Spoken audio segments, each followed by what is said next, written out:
So application of adsorption. We know this thing that adsorption is a surface phenomena, and we can use this phenomena only in case of the experiments where the adsorption required. Okay, where the sticking of the particle on the surface required.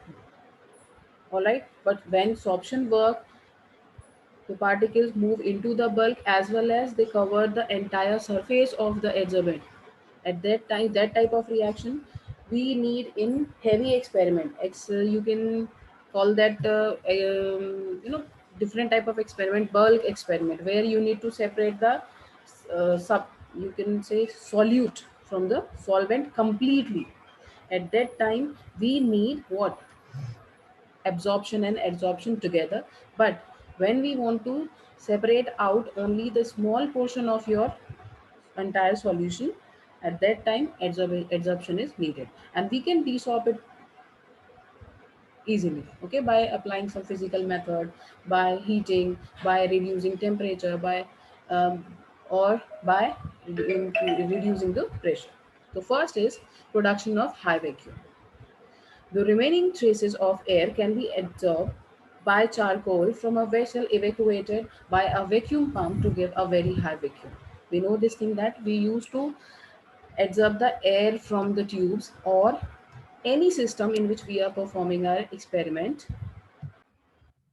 So whenever we need to remove the extra gas or we have to create the vacuum inside the system, then we use charcoal. Charcoal is a good absorber. It can absorb dyes, it can absorb gases, it can absorb so many things from the solute. So this is a best absorbent which we can use to remove the gases and create a vacuum. Where we require vacuum, where we require vacuum in those reactions where we used to isolate our system. We don't want any other gas or impurities to mix with our reaction. So we require a vacuum system so that we can perform our reaction without any error. Next is gas mask. Gas mask is a device which consists of activated charcoal or mixture of adsorbent, is usually used for breathing in coal mines to absorb poisonous gas. You see this thing that in movies, I think you have seen the people who work in coal mines or the people who work in laboratories. They used to wear a mask, special type of mask. They don't wear this normal surgical mask and this N95 mask. So what that mask do? That mask consists of charcoal and some mixture of adsorbent that absorb the harmful substance and cover the face of the person so that they will not inhale any poisonous gas. Because in coal mines and in the laboratories, they used to perform so many experiments, and when they extract something from the ground, you can't predict that what comes out from it. A part of your useful thing, you can get some deadly viruses and microorganisms which can affect you. All right, so that is why they used to wear masks, and that mask protect them from germs, viruses, and harmful poisonous gases. Okay, next is control of humidity. Silica gel. In previous topic we have discussed silica gel is the best adsorbent for water. So to reduce the humidity, silica gel and aluminium gel are used for adsorbent for removing moisture and controlling humidity. There is a specific thing which is related to this gel theory.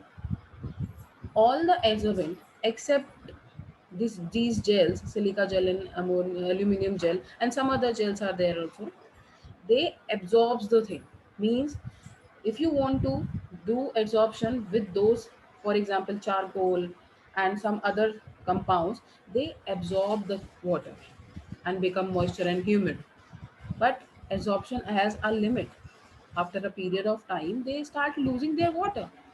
So that is why we use gel. Gel do not absorb water, that is hydrophobic, but their property is to absorb it. It will stick to the surface of the gel and we can remove the humidity. Okay, and this type of thing we used to apply where we used to remove water, where water is the substrate or you can say byproduct in a reaction. So at that time we use silica gel to remove it. Next is removal of coloring matter from the solution. If you want to remove the color from dyes, okay, if I give you blue color ink, That ink contains color part and water. You can remove that color part from that water. How? By adding animal charcoal. If you put animal charcoal and shake it well, that animal charcoal absorb all the solid part, or you can say all the solute, that ink part, and water will remain in the test tube. So to remove the color part from any compound, we used to use animal charcoal. Next is heterogeneous catalyst. What does it mean, heterogeneous? There are two words, homo and hetero. Homogeneous means similar type of things. Hetero means different. If we mix alcohol and water, they both are homogeneous and make a homogeneous solution. But when we mix oil and water, they are heterogeneous. Same thing happen when you add a heterogeneous catalyst in a reaction, that adsorption of reactant on the solid surface of the catalyst increase the rate of reaction. There is many gaseous reaction of industrial importance involved in solid catalyst. So for sometimes we used to add some solid catalyst to initiate our reaction or to increase the rate of reaction. So that solid substance increase the surface area there, and that ultimately adsorb the solute part, or you can say that proceed reaction. Next is separation of inert gases. Inert gases are which have their complete octet, do not generally react. So, due to the difference in the degree of adsorption of gases by charcoal, a mixture of noble gas can be separated by adsorption on coconut charcoal at different temperature. Every gas, each and every gas has their temperature of adsorption. They can means degree of adsorption means the amount of adsorption. Sometimes gases adsorb completely. Some gases do not adsorb. We require extra pressure and reduction of temperature to perform that experiment, right? So in that cases, when you take noble gases in your experiment and you want to separate them out, so for that you used to use coconut charcoal at different temperature, and monitor the pressure also, because when you go for adsorption of gases, temperature and pressure plays an important role. All right. So if you decrease the temperature continuously, so you have to increase the pressure so that the gases particles come closer to the charcoal and get absorbed. Okay. In curing disease, a number of drugs are used to kill germs by getting adsorbed on them. There are so many drugs which are used to kill germs. So we used to eat medicines. What is the purpose to eat medicine? Because those medicines contain some chemical substances that kills or neutralize the reaction in our body. All right, that is how we cure.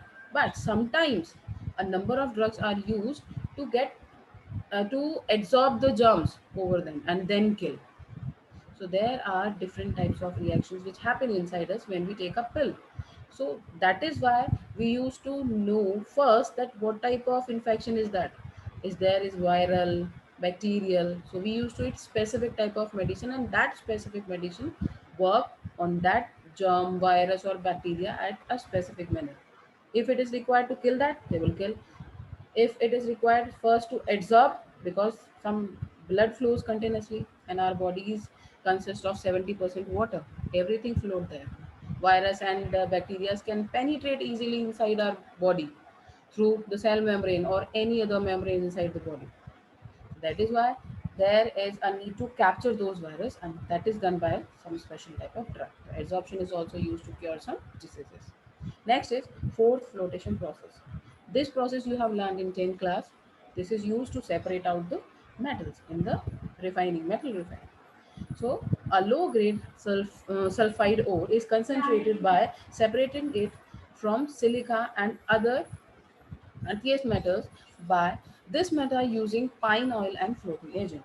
We used to separate the different um, elements from the sulfide ore. This is a concentrated ore. What is ore? Ore is a mixture of so many metals which we used to get it from the earth. And when we take out for separation, this silica and other earthy metals are used for this agent. And pine oil and floating agents are a special type of agent which help us to separate those elements, or you can say separate those metal from that ore. Adsorption indicators. Surface of certain participants, such as silver halides, having the property of absorbing some dyes like poison and fluorescent, etc., and thereby producing a characteristic color at the end point. Sometimes happen. I think you all people use mobile phones. Okay, so when you go to the service center, that person came to know that your phone is dipped into the water or water goes inside the mobile phone. How? Because there is a chip inside the phone. If water come in contact to that chip, the color of that chip changes into white to pink, because water get absorbed on that chip, and that ultimately change the color, because some chemical substances are present on the chip that led to the change in color, and they came to know that water goes inside your mobile phone.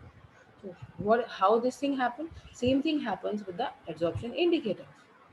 Sometimes when we do a precipitation process or some other process, when these guys come in contact with the adsorbent or any other thing, the substrate come in contact with the adsorbent, the color of the adsorbent will change or the surface will change. Something happened in the decoloration or extra coloration or the change in colors, that will indicate that adsorption happened. Next is chromatography analysis. This is a very important experiment. We used to do this experiment to separate the different color of the dyes. When we'll go to the laboratory, then when we will do this experiment. Okay, so chromatographic analysis based on the phenomena of adsorption find a number of application in analysis and industrial field. This experiment we used to do to separate different colors of any dye, to separate the color of chlorophyll. We know this thing that when we crush the leaf and we'll get the chlorophyll out there, and when we do the this chromatography experiment, we'll be able to find out the different colors.